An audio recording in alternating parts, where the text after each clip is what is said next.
Hey there! In this video, I will show you exactly how to follow Reels on Facebook. Open up the Facebook app. Go into Menu from the bottom right corner.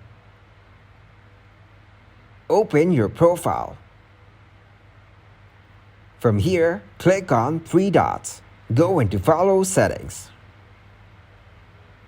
Choose the Public or Everyone option in all the features. Then go back to Profile Settings. Click on Turn on Professional Mode. Tap to turn on the professional mode.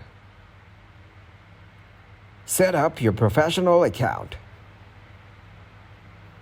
Go back to your profile. Here, reload the page and you can see the Add to Story option is available now.